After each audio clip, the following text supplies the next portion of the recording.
Here we go. Another edition of Foodie Friday on the Alive and Social Network with yours truly, BT Brian Turner, and my lovely daughter, Lydia. Hello. Foodie Friday, coming in hot, always fresh, never stale. We just love serendipity, and it always happens with the Foodie Friday show. Not too many days ago, probably, 2 weeks ago today, we were at the Minnesota Restaurant Association event, the Flavor event. Yep. We ran into an old friend, Luke Shimp, the proprietor of Red Cow, 3 locations here in the Twin Cities, and we put it out there. Hey, Luke, how's it going? That's how the conversation began. We have a podcast. We'd really like you to be on. We got listeners got sheepish. We got listeners all across the globe. They like to listen to people chat about food and their food background and stuff like that. What do you think? What do you think about that, Luke? And what did Luke say? Luke said, I thought it sounded like a great idea. And by the time we're done, you'll be questioning that, but that's all right. It's okay. I've actually started now. Touche, Shimp. Touche. Too long on the whimpering there. I think so, too. Luke Shimp, again, president of Red Cow, 3 locations, Edina, and the North Loop neighborhood, and also in beautiful St. Paul, Minnesota. And then Serendipity Part 2. So I'm at the Twins game the other day, and I'm walking through the concourse there, seeing a couple innings of baseball, and I see my old pal Billy McLaughlin right there. Hello, Billy McLaughlin. Hey, BT. Guitarist and musician supreme, longtime friend, and so I just sidle up next to Billy and start walking a little bit goofy. These guys, Bill Brule and Billy McLaughlin, will introduce Bill Brule in a second. They said I looked a little bit drunk. I wasn't, but that's sort of my gait. You were hamming it up. That's sort of my gait. That's sort of my saunter, my gait. It was very good. Indeed, and it had a little bit of a Foster Brooks thing maybe attached to it. And so Billy Mack, BT, how's it going? And then he introduces me to this longtime friend of his, Bill Brule, right there. Hello, Bill Brule. Hello. Aloha. Aloha. And so I mentioned again, not in the same whimpering voice. It was sort of like, thankfully. So, no, not like that. We do this show. Folks listen to it all over the globe. Come join us on Foodie Friday. And Bill Brule, he said, Shua. Shua. Is that sort of a Hawaiian way of saying it? Shua. No, that's just a Brule. That would be shoots. Shoot? Really? Is that a thing? That's a Hawaiian thing? That's a thing. Get a little closer to that mic when we're talking. Shoots. Shoots. That's a thing. I like that. All right, Yeah. so that's a way of saying sure in Hawaiian, so to Means speak. let's go. Let's do it. Let's do it. We're on it. Do we hear that kind of lingo in the kitchen, too? all the time. Shoots. All right. Fire it. Shoots. And away we go. So we've got Bill Brule here. We'll hear some stories about Hawaii and what's it like to be a chef on that beautiful island of Oahu, right there in the shadow, so to speak, of Diamond Head. And Literally. Are you really Literally See, I in didn't the know that. shadow of Okay. Diamond Head. Wow, that is so cool because the restaurant where he's one of the chefs is called Duke's Waikiki, and so there you go, literally in the shadow of beautiful Diamond Head, which Lydia saw when she was 1.5 years. We made one family trip to Hawaii. I remember it so well, it was such a vividly. The Diamond Head, she wakes up with dreams, hot sweats in the middle of Diamond Head, Dad, Diamond Head, take me back. And then she starts talking about Jack Lord and Dano, and it gets a little strange. It's got that turn, and I'm covered in geckos, and who knows where they go. You do remember the geckos, though. Oh, yeah. That's kind of cool. 1.5 years old, we got her in Hawaii, and she was just like, everything was gecko, because those little rascals are crawling all over the place. And you still remember that? Oh, to yeah. this day? Oh, yeah. Here on Foodie Friday with yours truly, BT and Lydia, we sometimes end the show with this, sometimes we begin. We found it's a really good icebreaker to do a Foodie Friday 5 on the front end of the show. It also, as I said, can be a great show closer, but we chose to do the Foodie Friday 5 here on the front end of the show. It gives us a little insight into the worlds, the foodie pasts and presents of our guests. Well, and I think especially with more people like we have today, Yeah. it really opens it up for It does everybody. indeed. So, Lyd, you're going to take the charge on the Foodie Friday 5. What we do is we ask all of our guests the same 5 questions every week on the show. And we'll go down the line. Since Billy and Bill are sharing the microphone, you'll have to swing that rascal back and forth as we get into it. Seamless.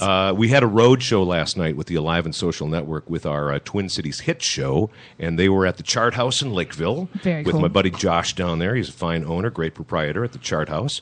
And anyhow, the road case did not make it back here to the Alive and Social Network studios, and so we're missing one microphone. That's okay. Billy McLaughlin is used to sharing microphones with singers, this and sort of a Paul and Ringo thing if you need to do harmonies together. Not a problem. Or maybe it was Georgie. It was maybe more of a Georgie thing. I don't do the British accent. Don't worry about it. Don't fake White it. Bear Lake. Don't fake it. I really don't think I do either. That was just a poor example. But we'll swing that microphone back and forth. So, Lyd, who are you going to begin with? I think I'm going to start with Chef Bill Brule. All right, sounds good. Chef Bill Brule. Lydia's got it. Chef Bill, All right, bring it. what's the first thing you ever made by yourself in the kitchen that you had to cook? Ever. As a kid, not so As much a as a pro. kid. Just take us back to Peanut butter and jelly Dig it. with Oreo cookies inside. Dang, you decadent. Yeah. You decadent. And my sister would steal it. Of course you would. I would. She stole it almost every time. Bill McLaughlin, what's the first thing you had to cook in the kitchen all by yourself? French toast. Really. Ooh. So you had flames involved. French toast is the first thing that I remember making. How old were like you? it.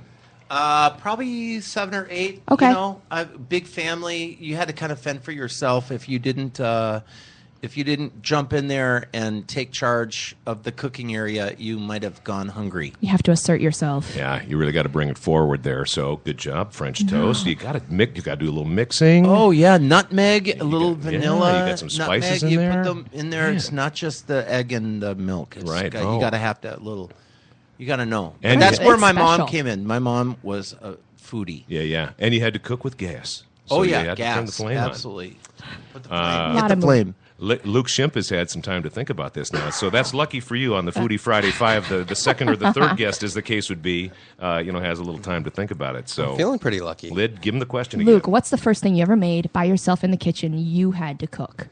Wow, I was trying to think about that. That's a tough one. Probably, we ate a ton of baked potatoes when we were young, and I'm guessing it was probably a baked potato. We were. Nice. Do you still cook baked potatoes? Or not are as- you all out of? I'm kind of baked potatoed out. I'm baked out, man. I am baked out. Did you ever make the classic kid baked potato mistake, which is I forgot to poke the holes in it? Oh, all the time. I think they were All the time. Yeah, I think they were microwaved at different times. They were in the oven. We grew up a little bit poor, so we didn't have. It was one of our peasant foods that we had. Oh man, you know what I made for not so much for dinner last night, but I made it for lunches coming up. Baked potato. I made 2 baked Baked potatoes. potatoes, yes. And I planned it for the weekend too, because I might do a little baked potato hash. Okay. Because I know I got some leftover meat in the old meat drawer there. So yeah, I'm not. I'm just going to lay it out there, Shimp. I am not baked potatoed out. Look at me. I'm still going You strong. are not baked out, man. Not at all. Well, given my teen years, that was pretty.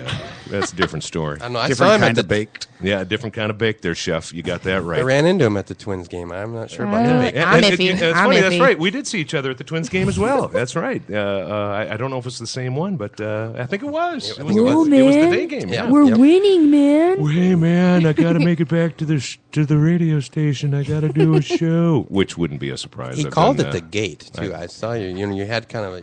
I would say that you had kind of a wide gate. I when do. you were Yeah, walking. not a wide Saunter? stance. That'd be Yeah. a certain senator we know, and that's a different restroom. Different Chef- podcast. and a different podcast. Chef Bill Brule, what's the most pretentious food you crave? Most pretentious food you crave? The most pretentious food I crave would have to be caramelized green apples with a little seared foie gras. Oh, a little foie gras. Now There we that's go. Love pretentious. it. That is pretense. I like it. Fancy Get that. schmancy. What do you Billy's wait, oh my god. What's the matter, Billy? What's the matter, McLaughlin? Did he take your choice? No, Oh I'm gonna say. no. That was too good, Bill. That was So bad. No, that was really, really top notch. Caramelized what? Green apples. Caramelized green apples Really good. I'm gonna beat you though. With cooked this in one. duck fat with foie gras. Yeah, I'm gonna beat you with this. Okay. what? Am I going to answer the question? Yes, now? you Could you are. ask it You're again, up. please? Batter Billy up. McLaughlin, Could what's you the please read it again? You know what? Thank For you. the benefit of our audience. Billy McLaughlin, what's the most pretentious food you crave? Thank you. Yes, I did need to It's reread the question. arugula salad with poached pear and a deep fried blue cheese ball. Oh, Ooh, mic drop. nice. Mic Nice. And drop. Wow. wait a minute, and cinnamon sugared walnuts. Yep. Ah, Yep. Up now it. we're talking. Up the game. Why not? You already won, so. There you- well, we'll see. Luke Shimp. Luke Shimp, what's the most pretentious food you crave? You know, caviar on top of anything. Just Nice. recently, I Ooh, went to La yeah. Bavie, and Matt brought out just a little piece of fingerling potato that was fried up into a chip, then put on some like French onion dip on it, and then it just had just a dollop of caviar. It was delectable. that does La sound- Belle Vie. Little party in your my mouth. God. It's a party in my mouth every It's a time I party go in- there. That was really freaking pretentious. I like that, too. That was you. good. I tried. That was good. All right, Lid. All right, Chef Bill, which person in your life taught you the most about food?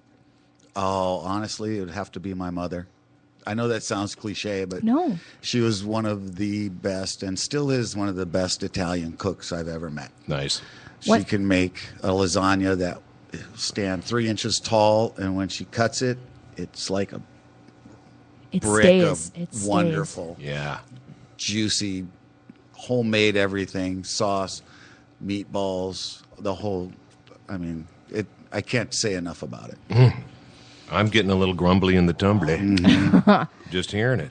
All right, Yeah, Bill. she used to cook a meal for our family every night, and it was What? expected of us to be home every night growing up. Well, with that Eat kind around of meal, the table. She definitely. went out she would go all the way every day. is there a dish that sticks out for you? Is it the lasagna? The lasagna, the meatballs for sure, Mm-hmm. her Italian broiled chicken, her green beans and tomatoes and cucumbers with red wine vinegar and olive oil, garlic, just delicious. If I may Delicious interject, I'd like to get a little quick chef lesson from you because I love making lasagna. And now you brought up Mom and how it just stands up loud and Loud and proud. Loud and proud. Yeah. And I'm very curious here. Why is mine always soupy, and how can I make it do more like what Mama's does? I mean, Do you what am I boil doing? your noodles? No. Good. Yep. Don't do that. Don't do that. Yep, I don't do that. Keep your sauce a little thick. Keep my sauce a little thick. Yeah, keep your sauce a little thicker. Is this a sex cast or a food cast? Right? I'm just, Okay. So I don't. We're boil- loud and proud, loud and standing proud, straight up and down. Loud and proud, standing up straight and proud. Don't boil my noodle. I keep my sauce thick.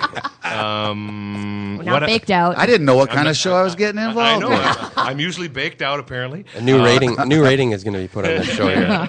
we went from And your our MR to- PG. you know what though? There is a little button that lets podcast listeners know if there's explicit content. I don't think we've reached the point No. yet where we have to click the button. We've just insinuated. We've just insinuated. We've talked around it with metaphor. So sauce thick. No boiling noodle. Anything else that I need to take into account? I like a lot of cheese in there.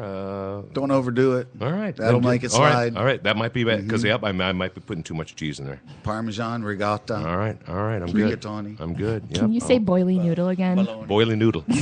Boiling noodle. Boiling noodle. Hey, Dad. Hey, Dad. Hey, Dad. How's your boiling noodle doing? All right, Lydia. On to the next guest. All right, Billy McLaughlin, which person in your life taught you the most about I food? think he's afraid to answer now. I don't No, blame you know, him. who wouldn't say their mom? You know, especially in the kind of age group that we're in. You know, I grew up in the '70s, and it was all about the Brady Bunch and Mrs. Brady. And what was the name of the maid on the Brady Bunch? Alice. Alice could cook. Alice. She could cook. You know, so we didn't have an Alice at our house. We had 9 kids under one roof. You needed my an Alice mom- more than and my- anybody, but and you Mom- didn't have one. Yeah. Yeah, That's more than the Brady's. Dot, she cranked it out pretty good every night. 6:00 dinner, same as yours, Bill. Same situation. But I would also say this: that when I turned 14, I took a job at Hong Kong Chow Mein, and Ray Moy, who ran Hong Kong Chow Mein at 53rd and Lyndale. Okay. For me, going from, like classic Minnesota diet to being at the Chinese restaurant every night No and kidding. checking out all the different foods that, oh You my got to sample, God. It right? was You like, got to know what's on the menu. no, he didn't teach me to cook necessarily. But about food. But it was about food. Yeah. It was about, these different spices and flavors. And you're just a little white kid from South Minneapolis, and now you're hanging out in a multicultural food setting, which we're very lucky here in the Twin Cities to have that kind of influence available to all of us. Well, It's I'll point out here, certainly more so now than ever before. Oh, but, yeah. but back Definitely. in the 70s when you and I were teens, right. a Chinese restaurant was something, extra special. It was the multicultural thing. I Yeah, mean, there man. wasn't really the Polish joint down there, and there wasn't really the Thai shop over there. I mean, no. I mean, Right. that was And to be there the example of it. to be there every afternoon after school, working and then eating and having a big meal before you went home, because he always insisted. So that was Ray Moy, Right. Hong Kong Chow Mein, 53rd and Nice, Lindell. nice. Classic memory Oh, yeah. of the old Boulevard Theater Yeah. neighborhood over yeah. there by the Washburn High School. I'm just laughing a little bit here because I'm thinking about those 70s era, like when Chinese food from his joint was, wow, we're going multicultural. We're Minnesotans here. We thought Gino's pizza rolls were Italian food. Oh, yeah. Oh, yeah. You mean I've been living a lie my whole life? You mean they're not? What? How can this be? Isn't pizza a vegetable too? I think it is. It is. Luke Ship, which person in your life taught you the most about food? I'm going to go kind of do a recent experience. Chef John Byrne from U.S. Foods. I probably have learned the most from a technical standpoint. As you'll probably learn throughout the pod, I'm definitely a foodie and very much a business guy, not as much of a chef. But I'd say the last 2-3 years since I went out on my own and left my previous company, Chef John has really taught me how to be more of a chef than and kind of up my culinary skills. Yeah, that's nice. Is there a lesson? What lesson sticks out most to you that he's taught you? Just how to taste, how to really taste food and break down. We've had several different tasting seminars where we just smelling different herbs and then eating different products and then relating those herbs back, or whether we do it with wine, doing the whole tasting panel where you take different herbs and smells, or even dried leather or whatever it is, and then you have the wine and try to correlate all those flavors together. May I ask, is it more about taking your time than anything else and really savoring what you have in front of you in all senses, all olfactory taste senses? Yeah, I think it's trying to break it down. And, a lot of it to me is just palate memory, or that what everyone kind of talks about is that palate memory and putting it into perspective. And as you take in those smells, then trying to go back in your mind and pick out what it is that smell is relating to in your past. Very cool. Hey, Chef Bill, where did you study with your culinary training? Where was that for you? Actually, it's all on the job. On the job? Started working in restaurants when I was a little kid. Gotcha. And never really stopped. Done some classes, some professional level Yeah. classes. Oh, I'm Right. sure. Yeah, ongoing education is a big part of it. I guess what I'm getting at by asking you that is along the way with the people that you learn, because you are a chef active in the kitchen. Yes. As Luke was saying, that whole palate memory. I mean, has that been a part of the lessons that you've learned along It the way as absolutely well? is. Yeah. I've never heard the term palate memory, I but like I know that, though. Yeah, it exactly makes what a lot he's of talking sense. Yeah, about. yeah. That, you need to know if something's right or wrong, and you rely on your palate memory a lot to know if this product is right. Is it good enough? Is it going to pass muster on the table? Or that this spice that you're tasting here goes with this spice over here, and then you put the two together, and they're Marrying going to make them. and they're going to make a different flavor together, and all that kind of stuff. That's yeah. always been kind of a natural for me to be able Yeah. to put them together. I Oh, never that's really cool. understood it so much, Yeah. but was able to be happy with the result of putting, hey, this seems like it would go well with that, and it seems to work. You felt you've always had sort of a natural Kind inclination. of a that natural way? skill set, yeah, there. I'm sure you're a lot like what I've had to learn from the last 10 years of being in the business. Is you learn the salt, the fat, and then kind of the sweet complex, and then there's acid. So you're always balancing out. those Always four. balancing Yeah. them, layering them, bringing them together at the end. Layering is big for me. Now, Huge. let me ask both of you, what's one bite that you've paired together that just out of the park amazing, like you're high-fiving yourself in your head forever? You're like, Look what I did. genius! Look what I. I've got, my favorite right now is a burger that we have on our menu called the Barcelona. So we have on top of it prosciutto, and then we have a piquillo pepper, manchego cheese. Then you get the certified Angus beef meat, and then I made a kind of a spicy pepper aioli, kind of a roasted red peppery spicy aioli. And as you go through, it's just all those layers of flavor, and they hit you in different areas as you bite into it. Yeah. And then as you swallow, it kind of starts front to back in your tongue like it should, and you just get all these layers of flavor and then a strong finish. It's really kind of a cool. That one to me is probably one of the best burgers that we have, in my opinion, that really balances all that out. Nice. Very nice. I know what I'm good. getting next I time. think I need a burger. Right? Great. Post haste. Take thee to a nunnery. Take me to Red Cow. Take me to a burgery. Take me to a burgery. burgery. Did you work on that aioli then? Did you? Yeah, yeah. yeah. That's So- nice. so, I mean, you what a know- nice accomplishment for you, because like you said, you're not a chef, but you're a food person Yeah. and a food businessman. So to add that component to your own menu, that's cool. Yeah, it's been cool. The Red Cow menu, I'd say, is probably 80% mine, where I would Nice. come up Very with a lot of cool. the ideas and get my chefs and my culinarians, as I call them, and get them to assist, and then to bring in folks to taste and kind of bounce that palate off. Because I think only one palate is bad. You need multiple palates Agreed. to have success. I'm sure Chef Bill probably has that too, where he has different folks tasting things, because we all get a little jaded sometimes on our palate. We think it's just phenomenal, and then somebody tastes it and they're like, This is "What the so hell?" salty. That never happened. So, Chef Bill, what's the one bite that you have paired together that I think one of the most successful things that I've put together was at the restaurant I owned in Honolulu called Blue Water Grill, and the signature dish was a salmon that we did with miso and ginger. And when Love you it. put that together with a little bit of garlic, a little bit of sake, a little bit of sugar, it's a it killer came out combo. very, very good. It was delicious. Yeah, and I can feel those delicious. layers that you're explaining Layers right of there, flavor, too. which then, when you cooked it properly, created layers of texture, and it was the signature dish for the restaurant for sure. And I Nice. was pretty proud of that one because it came out the way that I expected it at the end from the beginning. Cool. That's awesome. What was envisioned became the reality. Yes. We're not done with the Foodie Friday 5 yet. I'm just curious. Oh shoot, wh- those are tough questions. You've been in Hawaii then for a pretty good stretch. Did you grow up in this area or not? Or No, where are I you- grew where are up. you from? I was born in the Bronx and was raised in Honolulu. Okay. Oh, you were then. Okay. Since I was about 7 or 8 when my Okay. father moved. All right. the So you have family. been there for a pretty good Quite a stretch while, then. Okay. yeah. Yeah. Gotcha. What took the family there?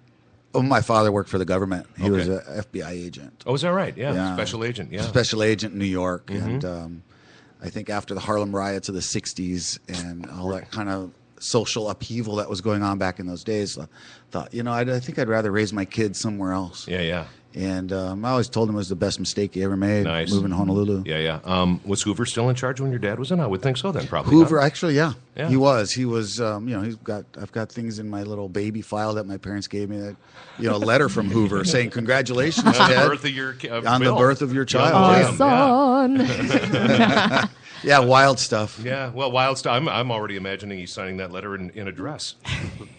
He may have. He may have. He may have. Exactly. I'm going to switch the order here because we've been given the advantage to Shimp, and now we're going to throw the advantage on the last round to Chef Bill Brule. So here we go, the fourth of 5 on the Foodie Friday 5. Luke Shimp, the smell of this food makes you feel the hungriest.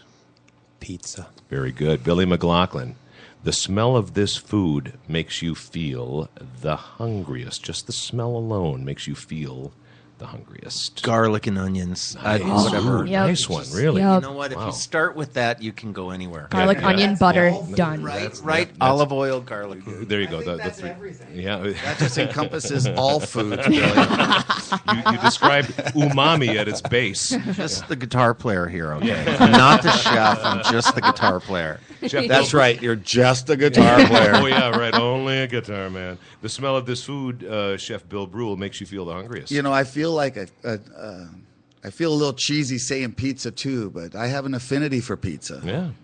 No shame. Yeah, no I shame. actually tried to bring a take and bake pizzeria to Honolulu, and it was some damn good pizza. I loved it.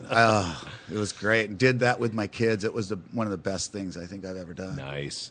All right, Lid. Same order here. You're going to Luke first. Am I? Yep. Exactly. Last of the Foodie Oh, Friday am 5. I? Or you can change it if you want. I'm leaving it up to you. I was gonna tag Billy McLaughlin and have All him right. answer one You're gonna first. really double yep, this up. All right. Yep. Did I Change miss it up. one? No, not yet. Not yet. You haven't. She's just changing up order here My on the pairing, last I don't question. know if I did a pairing or of the not. Foodie Friday 5. Billy, what's your guilty pleasure food? Okay, once a year I can do the salty sweet thing Mm-hmm. because it's just so nasty good. And so I will go to Cinnabon Okay. and I will get extra icing Yeah. and then I will bring it home and microwave it. Yeah. So it's and make boiling it hot, lava hot. and then put butter on the top. and it's so nasty good. Oh, that is Just guilty so pleasure. sexy, nasty. God, I want to take a bath in it now. Salty sweet, BT. Salty sweet, Billy. You know what? I mean, look, you get those same kinds of salty sweet things like when you're at the ballpark, yes, right? you can. So you do the cheese curds and you've got like the ice cream next to it or something, Yep. and it just Killer combo. oh, Mr. Shimp, what's your guilty pleasure food? Raised glazed donut. Nice. Excellent choice. Very nice. I actually had one this morning. It's Friday. Nice It's indeed. Friday.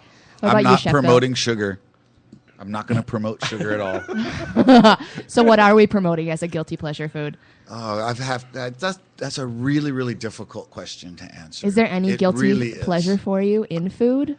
It all is. Yeah. I mean, I a love. good answer. I love food from the South. I love food from the Far East. I love food from any tropical region of the world. It just gets me kind of going. I love steak from the Midwest. I love fish out of the Pacific Ocean. All of it is so much fun. I can dance a little dance. You are. Whenever we're kind of. And you know what? It sounds to This me is like the fun I have. it This sounds is to me my- like Brule is dancing around the question. What's your guilty pleasure food, Brule? Tin Roof Sundae ice cream. See, I knew we'd Whoop, get to there it. it is. There Whoop, we there go. it is. I knew we'd get to it. spicy, salty Talking around the issue there, I knew we'd get to the bottom of interesting that this. all three of us had a little sugar thing Exactly going yeah. on. Well, but also a little, Salty little salty thing, yeah, something there too. too. Yeah. Mhm. America's Absolutely. favorite Sweet and drugs. salty it's happening. It's like this fudge you have here. with I this know, I got caramel and sea salt. Hey, where'd that come from, Lid? Throw some This is props out to from- where that came from. This is from Lindstrom, the Lindstrom, Minnesota fudge shop. Oh, that's delicious. Swedes, something. It was a Swedish shop. Swedish something or other. Yeah. It's a Swedish origin somehow. Got it. I want to toss this to Billy McLaughlin. Billy, you've been playing music for so many years and on the road a lot of those years. Yep. Not only in the States, but internationally. Yep. I want to ask you a question because I'm a board member of the Minnesota Music Coalition, and we do a lot of workshops, and we had one this week with Johnny Solomon speaking. Johnny from Communist Daughter, the wonderful band Yep. Communist Daughter. And Johnny did a seminar that we held just this past week on staying healthy on the road. And I wanted to ask you about that. I mean, because is it difficult? Is it, have you learned things along easier- the way, to make it better for Yeah, you? Give us a it's- little insight into how Billy Mack does it. From day one, I was always looking for cool little restaurants. Typically Asian restaurants Okay. on the road, All right. and staying away from any fast food. It's a lot easier to stay healthy on the road when you've got a tour bus and you can do a little cooking of your own. And you've tried to do that along the way then? Mhm. Well, I've got the New Wave cooktop with my induction pans. Nice, and nice. They work very well with the limited electricity on the bus, But no, it for me. It's really about finding those regionally healthy foods. I will tell you this: whenever I'm in Alabama, I am looking for gumbo. And gumbo is so good for you when you that's feel like a perfect food. when Yep. you are running out of gas and you've been on the road for like 4 weeks and you get down to Mobile or to Louisiana, New Orleans, and you can get into some, again, regionally healthy with the okra and all.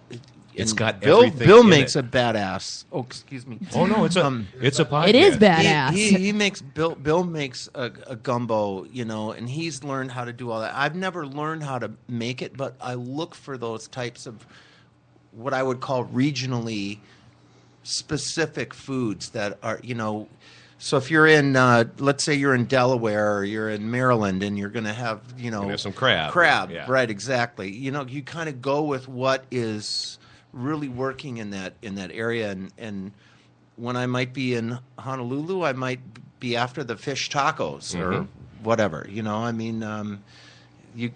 It's definitely it's definitely kept me healthier when I've been on the road to find, independent restaurants with a good chef and just stay away from chains.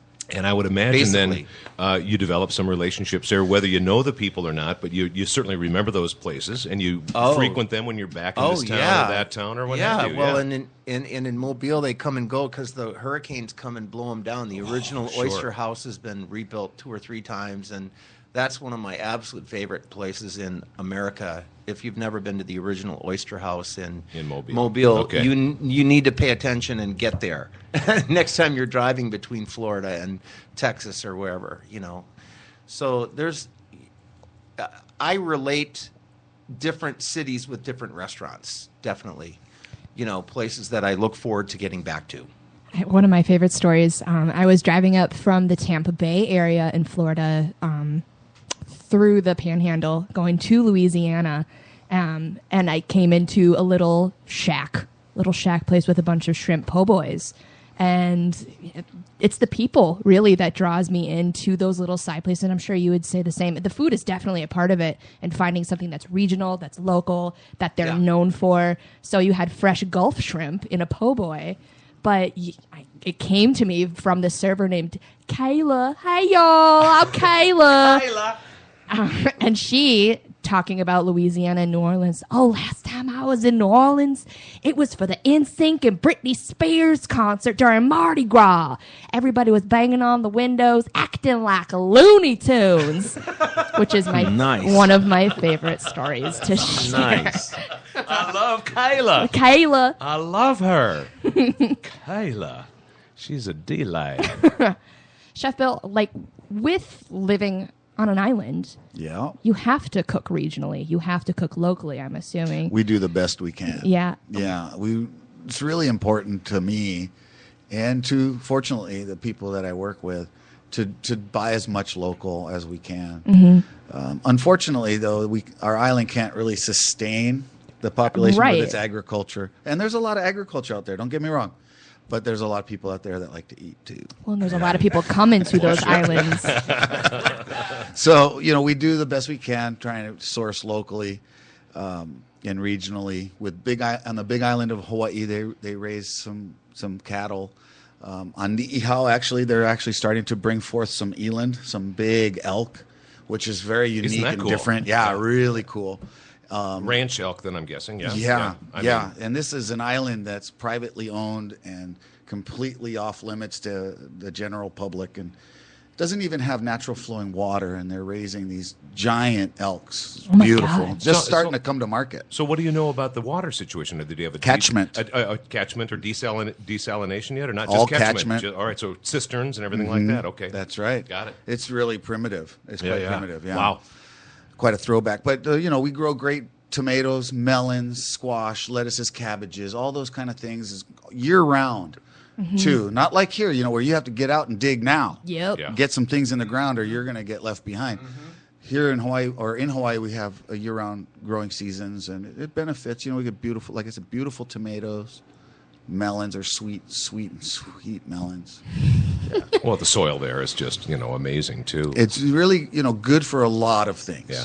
Not everything, but good for a lot of things. What do you think is the most, or you may know this, I mean, whether I'm just assuming a think question, what is perhaps the most expensive thing that you guys have to bring, in via air or ship that here, stateside, continental U.S., we go, it's 69 cents at the store, or what number of things? There might be several. I think it's really the beef. Okay. We do have Big Island beef, but really limited. Okay. It's not prevalent, although Parker Ranch is the largest ranch in the United States. In the United States, yeah. It is. I'd read that somewhere. It Yeah. still holds true then, Still right? holds Okay. true. All right. On the Big Island. On the Big Island in the shadow of the volcanoes.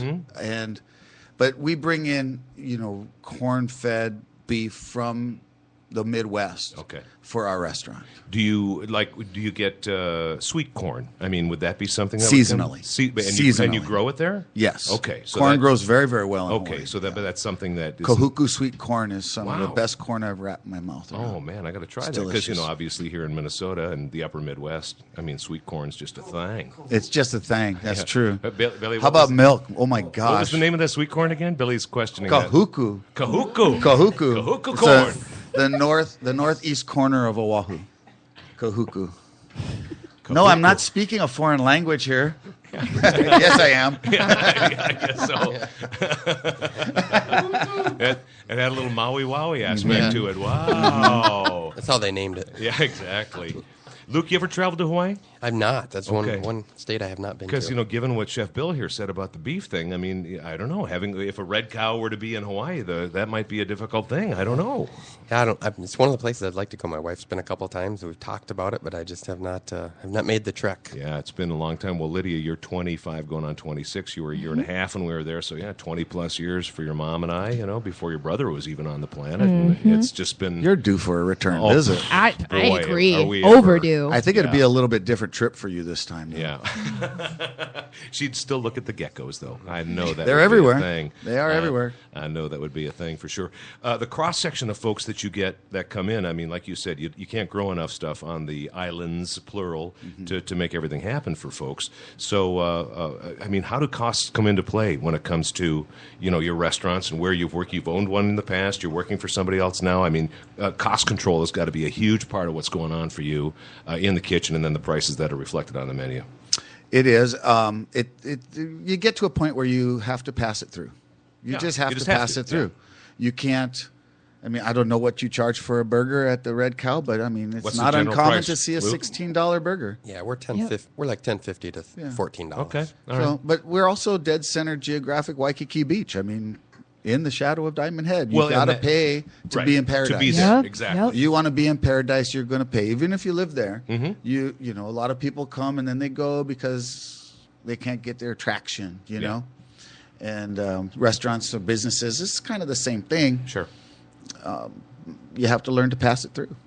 How about staffing? I mean, is that difficult? Can be. Okay. Can be. I mean, there are so many. Like you said, it's paradise. It is. You've It got a is. lot of things that are distractions. I'm thinking, in Hawaii. Sorry, chef, can't come to work today. Surf's up. That's a Oh, thing? really? That's an excuse? Oh yeah, What? sure. You know what the board is saying to me, Chef? Shoots, Board meeting. shoots. Board meeting. Board meeting. It's got to be just like in Colorado when they Yeah, get snow. yeah, 6 that's- inches Yep. of snow, Can't. nobody reports to work till noon. Hey, Luke, I can't make it in today. It's important to create, and I'm sure you know this. You've been in business for a while. You have to create an environment Yeah, where people look forward to coming to work. an atmosphere. Yeah. If vibe, I'm not, a thing. if my guys aren't looking forward to coming to work, then I've got something going wrong, or that guy's just off kilter. Yeah. One of the two. What's your favorite dish to cook? I mean, you're in there. You're in the scrum, man. You still do this? You like to do it? I mean, what's your favorite, or I maybe don't maybe get- favorite sphere of Yeah. thing to I've make? always loved cooking with fire. Okay. Give me a fire. I'll give you a dinner. Okay. Yeah. Fire, dry rubbing, marinating, spending time Doesn't matter if it's with the beef, food. it's fish, Doesn't whatever. matter. Just, yeah. A little bit of fire goes a Far long from way. peanut butter and jelly and Oreo sandwiches. Oh man, you should try that. Or I should do a grilled one. Do it with honey. Oh, no. And put a little fire. Enter a little fire. Luke Shimp, how long were you with the Blue Plate Company? So you worked with your sister Stephanie and then your former brother-in-law David. The three of you were at the core of that business for how many years was that? Oh gosh, about almost 12. 12, okay. Yeah. And then you guys split up, and David and Stephanie still have the Blue Plate Company, and they have multiple locations. And now you're off, doing your own thing. Yeah. I split up. We had 7. We had when I came into the business, we had 2, Yeah. and then we grew it to 7. Sold back to them with the intent of going out and opening up the Red Cows, kind of Red Cow world domination, as Stephanie March will say. and we've been really lucky and fortunate in the last 2 years to be able to open the 3 locations that we've been able to open. Well, you're really accustomed to developing restaurants that people like to go to, that people like to go to for work, too. What kind of sets Red Cow apart for you? It's that neighborhood setting. I think, Yeah. there are definitely some culinarians in this town that open up restaurants. When you think of the Heydays and, the La Belvies and some of the other restaurants in town, they're very culinary driven. I would say we're very neighborhood driven. With, we're I call it a 21st century tavern. I mean, we're a bar. We're kind of the 1980s Cheers for you in the 21st century. We have great food. We have great beverages, great atmosphere, and truly phenomenal people. That's what it's really about, is having the right people in place to create that ambiance. And And we talk about something called music, attitude, lights, temperature. So I call it malt. We talk about that all the time, about the malt. And then this morning we had a big leadership meeting with all of our leaders from all 3 stores. And we talk about culture, as Bill was just talking about. Making sure that we're the number one employer, that people do want to come to work, and we try to create that culture. And that's a big piece of it for me. I mean, the food is very, very important. Don't get me wrong. We put a strong emphasis on food, but we put a really strong emphasis also on the people and the culture and creating that ambiance. I mean, you think of the word hospitality alone. I mean, it's hospitable. It's it's everything about people being together and being happy being together. And so, how can you be in the hospitality business without having a hospitable, one would hope, environment, right, Chef? I mean, that's you got to create that. You got to have that as a baseline. Yeah, what he's saying is that we're in the people business first. Yeah. Food and beverage business second, because you can't deliver if you can't get the right people. Yeah. I mean, we at Duke's we serve thousands of people a day, and I couldn't do that by myself. Yeah. No way. Absolutely. Got to have a great crew around you. We talk about the importance of making sure our staff is the happiest first. And if you have a happy staff, it just flows through to everyone else. Totally. How can your guests not be having fun if the staff's having fun? But if the staff isn't, Bill said, if they don't want to be there, that permeates and that puts this kind of negative energy in the air that people can sense. Yeah. And no matter how good the food is, correct, it's not going to work. It's just not going to be there. It's not going to happen. With the Blue Plate Group, I mean, you started with the 3 of you there. You had 2, and then you grew it to 7. Each one of those had sort of a little different flavor, obviously, because they all have different names. And there's a little bit different spin between Groveland and Freehouse, and obviously a bigger difference there in the Blue Plate Group. Now with Red Cow, you've got more of a systematized thing, but I think there's some differences between even the 3 Red Cows, isn't there? I mean, are you catering a little bit to the neighborhood, or trying a little different thing in the North Loop compared to St. Paul and Edina? Sure. Or? Yeah, part of one of the lessons I learned in my previous life was that it was a struggle to have all these different entities to run them, and oftentimes you'd run into challenges.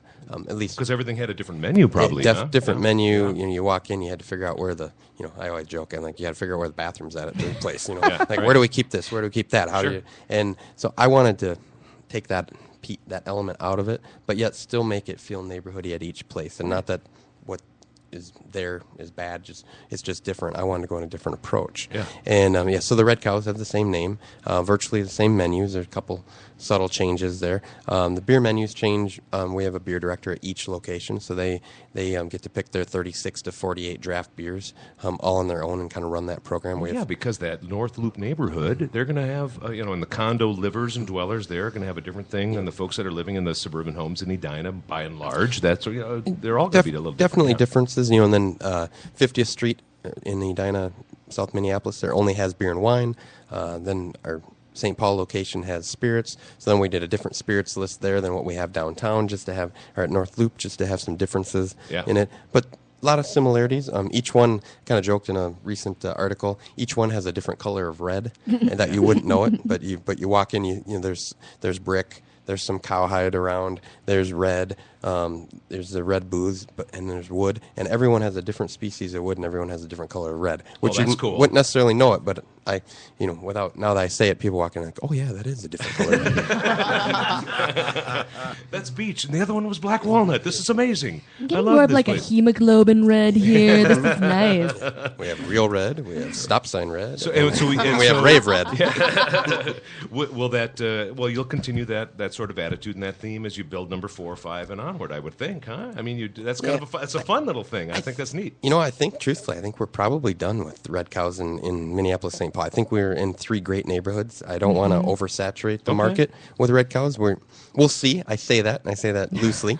I don't want to oversaturate the market. I really want to balance that fine line between having multiple locations and being a local restaurateur with multiple restaurants in a chain. And I don't want to get to that moniker where people call us a chain, because it can get you a strange connotation that I may not want affiliated with us. Well, look what Billy McLaughlin was just saying. He's on the road, and he's looking for those independent places. And once you get a chain sort of mentality, even if it's a small chain, it is a little bit different thing in people's heads. It can be. So we're looking at a couple different concepts, other concepts that we have up our sleeve.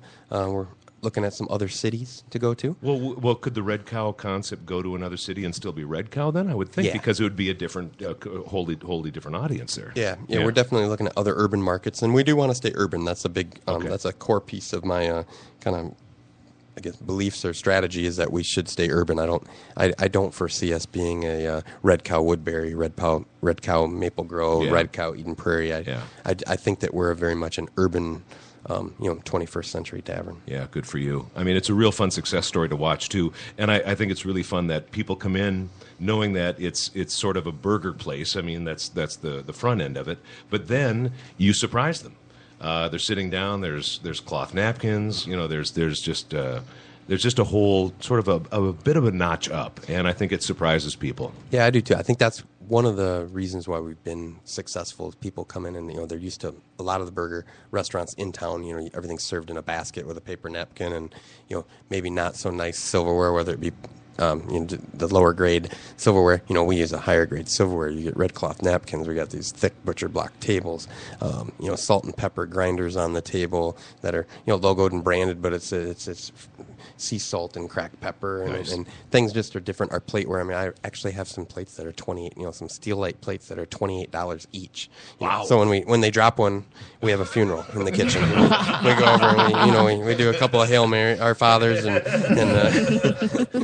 And we talk about it at the leadership meeting. yeah, exactly. Yep. Comes up Can in we their reduce the back. breakage, please? Exactly. The back of house supplies category takes a hit when that happens. I bet it does. But that's the kind of stuff that helps to set you apart and elevates the vibe there for sure. Nice. I Very love nice. the burger alternative. I love the turkey burger, and I'm a huge fan of the ahi tuna burger. And I think the success is due largely to the truffle fries. I will definitely say that. I agree. I had the truffle fries for lunch today, but the tuna burger or turkey burger was one of those had success at Blue Plate. We had one of the best turkey burgers in town, won that award a couple times, and so it was one of my goals was to kind of come and have a turkey burger equally as exciting in this marketplace. And when we started putting it together, it was one of those, we made a couple different ones. We actually made kind of a Mexican style. It almost tasted like, your taco seasoning style. And I'm like, kind of good. But as we were talking, my wife and I were talking, she's like, I want it fresher. I want it like real clean. And so we just took white beans, avocado, ground turkey, salt and pepper, and garlic powder, mixed it together, and that's it. I mean, it's the cleanest, most simple, Easy-going deal, yeah. Yep. And the avocado and the white beans end up as your binder, but then you leave them chunky too, so you see the chunks of green You in still there. have the see bite. Yeah, the bite, and then we put tooth on that, yeah. Yeah, arugula, radishes on top of it, pistachios. Then we made just a chili lime aioli in it. And again, this is some development that you did. I mean, that's really fun. Yeah, it was a fun burger. It was, and it has been a great burger. And to win a best turkey burger or best burger by MSP Magazine was going last to year ask. was a pretty cool feat. Yeah, very nice indeed. Great success to you. Thank I you. mean, it's wonderful to have you here. Do you try to source as much local stuff? I mean, Chef Bill, I would imagine fish and other things, and Of course. some of that Parker Ranch beef or things like that. I mean, for you especially, because otherwise it's got to be shipped in. So you need to do that as much as possible. Does that also include the veggies and lettuces and anything like that? As much as as possible. much as possible. As much as possible, when it makes sense. And I'm thinking for you in Hawaii, it's a little more out of necessity than the whole local vor movement that's been a part of what's happening in the United States and has been a part, obviously, I think, of European restaurant and cooking culture far more so.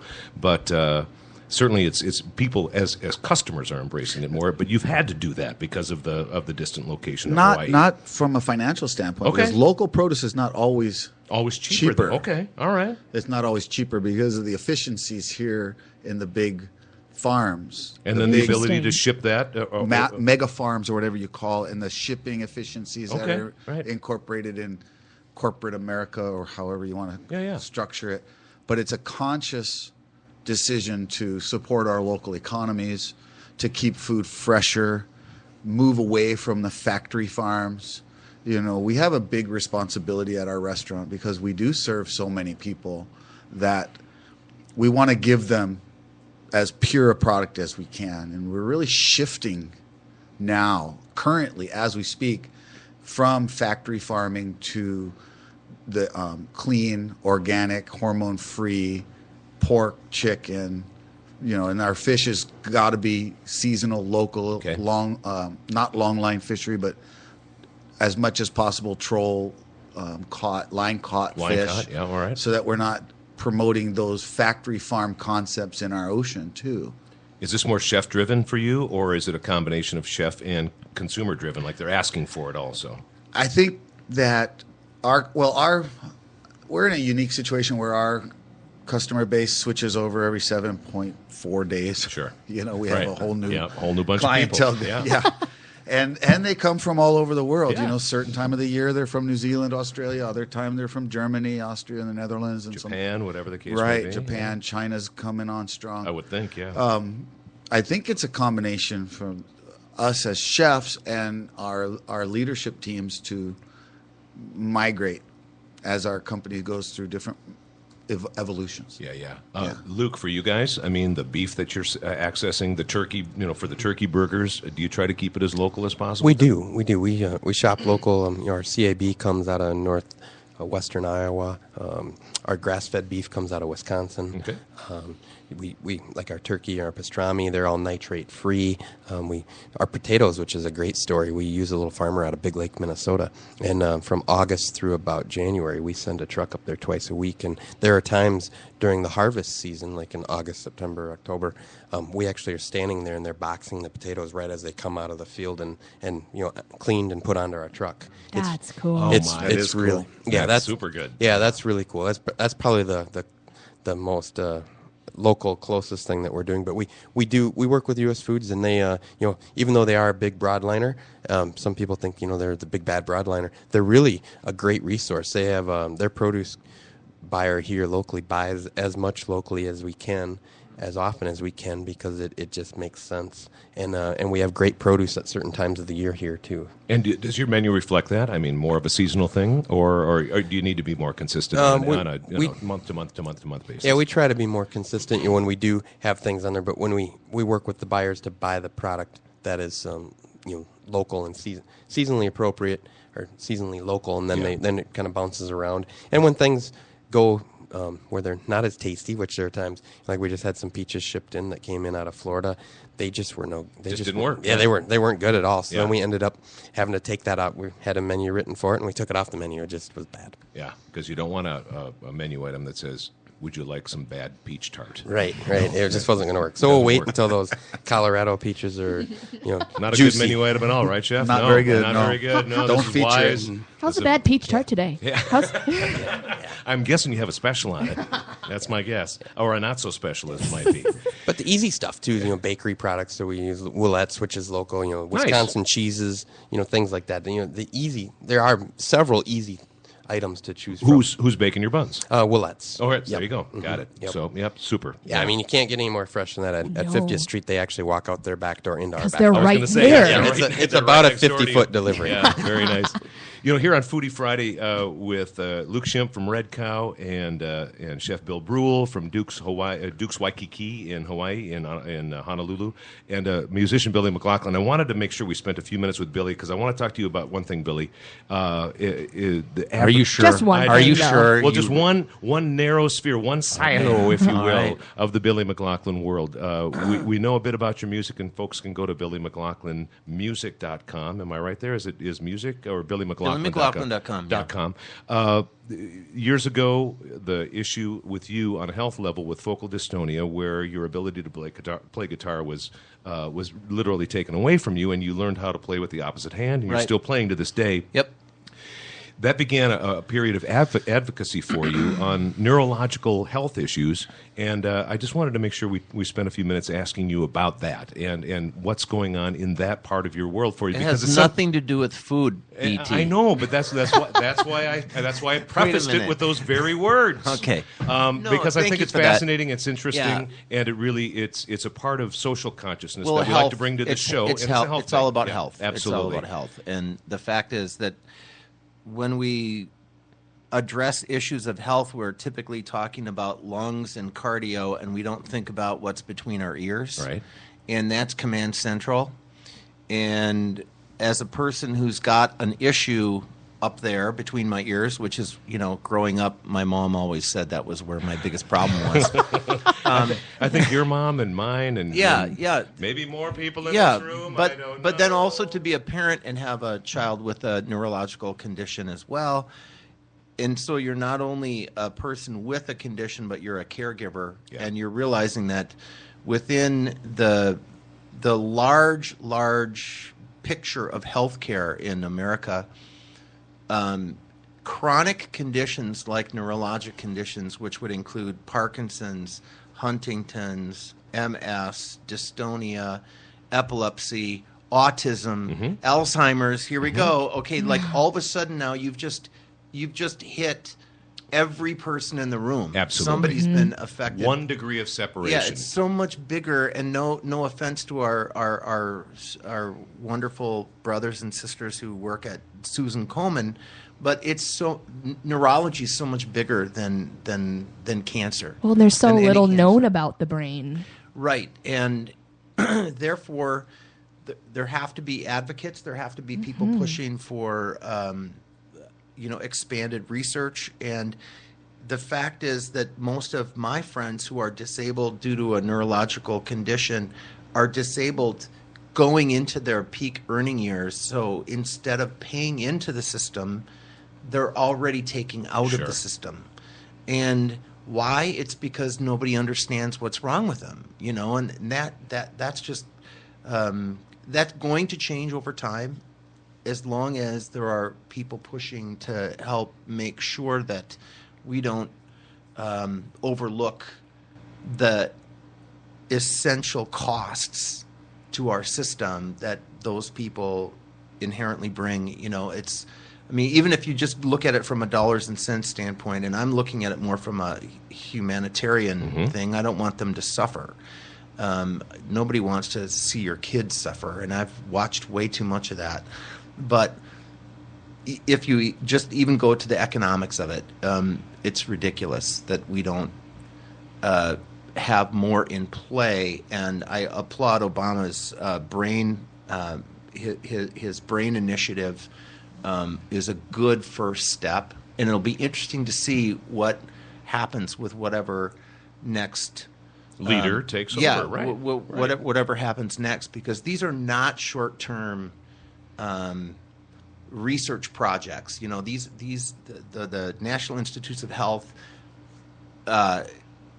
are really the center for these long-term studies, which are unlocking the mysteries that are there. Indeed. So, and there's been so much unknown about not only neurological issues and diseases, but we could spend another hour talking about simple mental health issues. What it means is, what I mean to say is that they don't always present themselves in ways like a broken leg does, or the visible aspect of someone going through chemo and you see them wearing a bandana and they've lost their hair. Right. And so because of that, there just is a considerable lack of knowledge and lack of knowledge from the perspective of the outsider looking in. And as you said clearly too, Billy, sometimes people that are going through these issues don't know what they're going through either. They don't understand the condition. Right.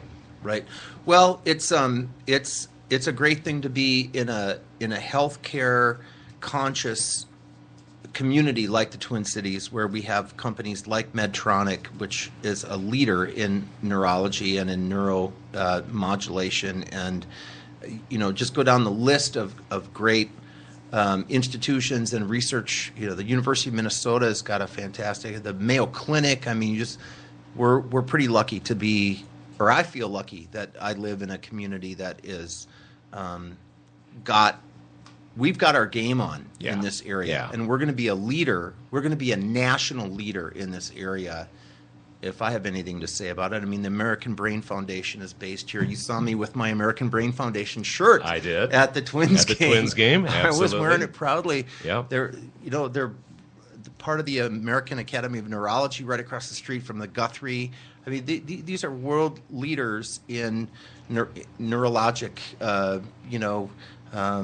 research and development, and they're right here in Minnesota. Right on. And it's a pretty wonderful thing to be part of that community. And I'm glad that you're out there, because sometimes it takes the artists to move the initiative forward, because people listen to people that create, and so some serious praise to you, Billy, and your advocacy work and your outreach in those regards are not lost on us here, man. So congratulations and thank you. Thank you. And thank you for joining in on Foodie Friday. course, Do appreciate of that. course. Chef Bill Brule, when do you think you'll next be in the area here? You're here because your daughter graduated from St. Thomas. That's right. Will you be paying another visit? Because what I'm saying is there's an open door here at the Alive and Social Network studios and Foodie Friday for the next time that you're in town, my friend. I can be pretty certain it won't be until next summer. We know that much so far. I think I won't be stopping by in the winter months. I think then we'll make plans then. All right.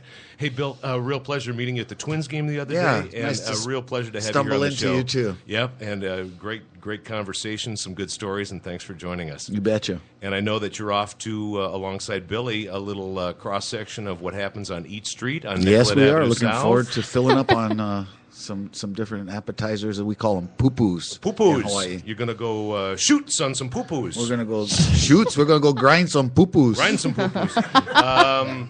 Again, what kind of show did this just turn into? I'm not quite sure. A poo-poo show. A poo-poo show. And then I know you're heading off to a little cocktail action, perhaps at Nye's before. Got to it closes hit down. Nyes before Before they it's tear gone. it down. Yeah. What we did before Before the it goes. show is you guys met Luke here at the Alive and Social Network studios. Was we made sure, since Red Cow has that North Loop location, you guys are going to loop over and get a little Red Cow action too. Am I right here? I think so. Sounds good. 3 locations. The first one happened in Edina. The second was in St. Paul, right? And then and now in the North Loop neighborhood, Red Cow's president Luke Shim. Thanks for joining us, Luke. Thank you. It's a pleasure to come here and hang out with all y'all. Good stories, and when we get together, we'll have a burger with no baked potato on the side. Excellent. I look forward to it. We'll make sure that Truffle fries only. Truffle fries only. Truffle fries. It's another edition of Foodie Friday with yours truly, BT Brian Turner. And Lydia Turner. Thanks for us, listening. Give us that tagline one more time, Lyd. This is a Foodie Friday coming in hot, always fresh, never stale.